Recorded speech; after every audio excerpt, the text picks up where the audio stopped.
El Renaissance, que duró de 1300 a 1600, fue un periodo marcado por el renacimiento del aprendizaje sobre la antigua Grecia y Roma, y por eso fue acertadamente nombrado. La palabra Renaissance incluso significa renacimiento. Fue una época en la que el arte, la filosofía, la música y el pensamiento radical abundaban. El mundo entero estaba volteando la mirada a la belleza cuando inventos como la imprenta y el telescopio resultaron ser revolucionarios. Pero a finales de 1400, la música se detuvo por un tiempo. Una nueva enfermedad, a veces llamada la Gran Viruela por los franceses, lo que ahora llamamos sífilis, era una enfermedad que los italianos y más tarde el mundo nunca habían visto. Y lo más importante, no tenían inmunidad contra ella. Lo que empezó con las úlceras genitales llevó a fiebre, sarpullido y dolores en el cuerpo. Meses más tarde empezaron a aparecer llagas dolorosas y malolientes en el cuerpo de las personas y forúnculos verdes parecidos a las bellotas que sobresalían de su piel. Sus cuerpos estaban cubiertos de costras e hinchados con tubérculos que comenzaron en un rojo brillante y luego progresaron a un repulsivo color negro.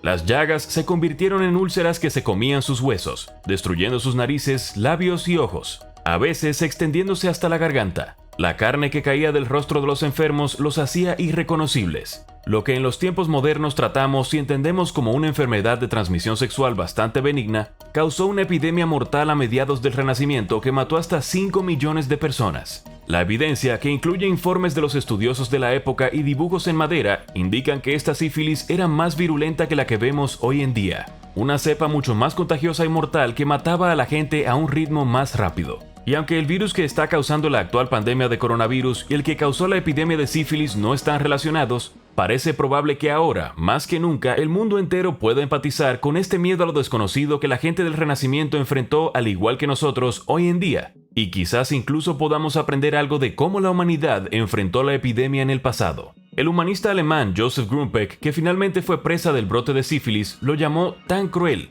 tan angustioso, tan espantoso que hasta ahora nada más terrible o repugnante se ha conocido en esta tierra. Y Alberto Durero, que más tarde grabó en madera las representaciones artísticas de los enfermos, escribió: «Dios me salve de la enfermedad francesa. No sé de nada de lo que tengo tanto miedo. Casi todos los hombres la tienen y se come a tantos que mueren». La sífilis no tenía un nombre propio cuando atacó, y como fue la primera enfermedad descubierta después de que se inventara la imprenta, la noticia de que se estaba extendiendo fue casi tan rápida como la propagación de la propia enfermedad. También fue la primera enfermedad de transmisión sexual reconocida como tal, lo que la convirtió en una de las primeras veces en que la moralidad en torno al sexo y sus implicaciones se introdujeron en el debate sobre las enfermedades. La trayectoria de su propagación a través de Europa y luego a nivel mundial se veía así. A finales de 1495 se había extendido por Francia, Suiza y Alemania y llegó a Inglaterra y Escocia en 1497, según el Journal of Military and Veterans Health. Escandinavia, Gran Bretaña, Hungría, Grecia, Polonia y Rusia fueron golpeadas en el año 1500. Apenas 20 años más tarde amplió su alcance mundial y tocó África, China, Japón y Oceanía. La sífilis en su mayor parte no es una sentencia de muerte en la actualidad. Afortunadamente su ritmo de propagación no se parece en nada a lo que Italia vio a finales del siglo XV y ya no convierte a la gente en zombies. Mientras que se transmite a través del contacto sexual, también se propaga de piel a piel a través del contacto con las llagas que causa. Tiene 3 fases. La sífilis primaria. La primera de ellas es cuando aparece una sola llaga o un chancro, normalmente unas 3 semanas después de una infección inicial. La sífilis secundaria se produce de 2 a 8 semanas después de la fase primaria, cuando puede aparecer una erupción cutánea sin picor, acompañada de manchas gruesas de color marrón rojizo en las plantas de los pies y en las palmas de las manos. En algunos casos, sin embargo, el sarpullido puede ser tan sutil que pasa completamente desapercibido. La fase secundaria también puede ir acompañada de fiebre e hinchazón de las linfas,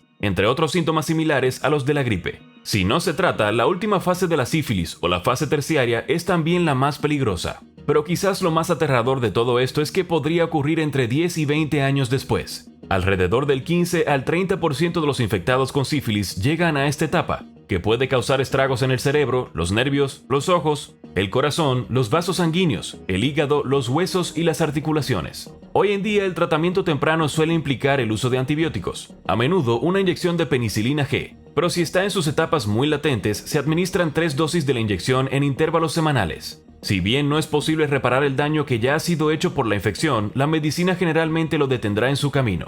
No fue hasta 1943 que se descubrió que la penicilina era un tratamiento efectivo para la sífilis. Demasiado tarde para los italianos del siglo XV, pero hablaremos de esto más tarde. Han pasado más de 500 años desde el brote en Italia y su origen aún se está debatiendo. Hasta principios de 1900, los eruditos pensaron que había sido traído del Nuevo Mundo al Viejo por Cristóbal Colón en sus viajes en 1493. Esto fue discutido en 1934 cuando una nueva hipótesis presentada afirmaba que la sífilis existía en Europa incluso antes de Colón. Esto también se apoya en los escritos de Hipócrates, donde parece que describía los síntomas de la sífilis en su forma terciaria. Y luego algunos estudios más recientes han vuelto a la idea original de que Colón fue, de hecho, el responsable de traerlo. Así que, como puedes ver, nadie ha llegado al fondo de esto. Sin embargo, John Parascandola, autor de Sex, Science and Sin, A History of Syphilis in America, señaló en un artículo en el Atlantic que la mayoría de los médicos estaban de acuerdo en que era una nueva enfermedad que no se había visto antes en Europa. Una teoría es que todo comenzó cuando las 50.000 tropas francesas que estaban bajo el mando del rey Carlos VIII invadieron Italia en agosto de 1494.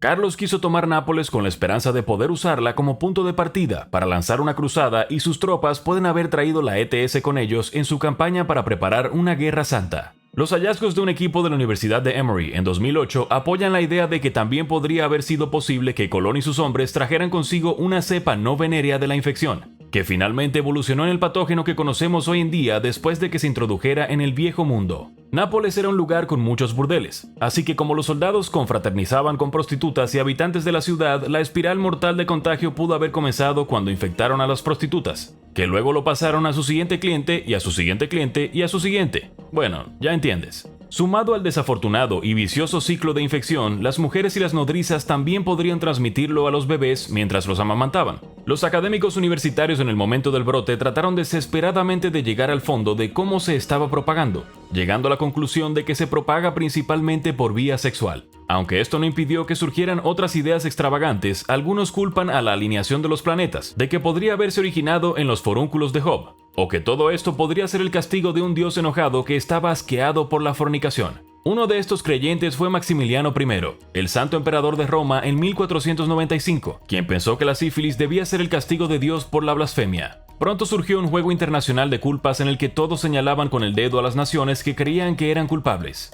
Los franceses pensaron que Italia era la más probable responsable, así que la llamaron la enfermedad napolitana, la enfermedad de Nápoles o, claramente teniendo dificultades para decidir quién era el verdadero culpable, la enfermedad española. Tanto los ingleses como los italianos culparon a Francia, por lo que se refirieron a ella como la enfermedad francesa, la enfermedad gala o el morbo galo. Los turcos la llamaron la enfermedad cristiana, los tahitianos la llamaron la enfermedad británica, en la India se llamaba la enfermedad portuguesa, en Japón se llamaba la viruela china, y luego algunos la llamaron el fuego persa, que diríamos que es probablemente la más extraña de todas. El nombre de sífilis viene del poema latino Syphilis sive morbus gallicus, de Girolamo Fracastoro, que fue publicado en 1530 y se traduce como sífilis, la enfermedad francesa. En él, el protagonista, un pastor llamado Sífilis, enfurece al dios Sol y es castigado con la enfermedad. Los versos de donde viene el nombre van así: un pastor una vez, no desconfía de la fama antigua, posee estas bajadas, y Sífilus su nombre. Primero se puso bubones espantosos a la vista, primero sintió extraños dolores y pasó la noche sin dormir. De él la enfermedad recibió su nombre.